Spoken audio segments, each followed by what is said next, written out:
मंडळी, भारताचे गौरव, विश्वरत्न, शिक्षण, संघर्ष, सन्मान, स्वाभिमान, सौहार्दाचे प्रतीक, शीलवान, गुणवान, धैर्यवान, तेजवान, विवेकवान, दयावान, महान विद्वान, जगातले उच्च कोटीचे लेखक, समीक्षक, विचारक, शोषितांचे उद्धारक, 32 पदव्यांचे धारक, भारताचे प्रखर वक्ते, प्रवक्ते, अधिवक्ते, नेते, शोधकर्ते, कोट्यवधींचे उद्धार करते, बुद्धांचे अनुयायी, मानवतेचे शिपाई, निडर, निर्भीड निश्चयी, निस्वार्थ निश्चल, 9 भाषांचे जाणकार, कायद्याचे रचनाकार, संविधानाचे शिल्पकार म्हणजे डॉक्टर बाबासाहेब आंबेडकर। आज बाबासाहेबांची जयंती। शिक्षण, संघर्ष आणि सन्मान या 3 शब्दात ज्यांनी कोट्यवधींच्या आयुष्याचं सगळं सार मांडलं, त्या महामानवाला आज वंदन करण्याचा दिवस।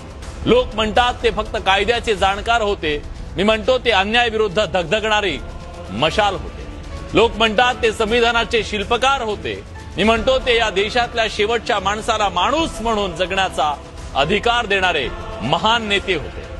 32 पदव्यांचा डोंगर शिरावर पेलणारा हा विद्वान जेव्हा लंडनच्या लायब्ररीत तासन तास उपाशी पोटी अभ्यासात मग्न असायचा, तेव्हा त्यांच्या डोळ्यासमोर स्वतःचं करिअर नाही, माझ्या देशातल्या शोषितांचं भविष्य होतं।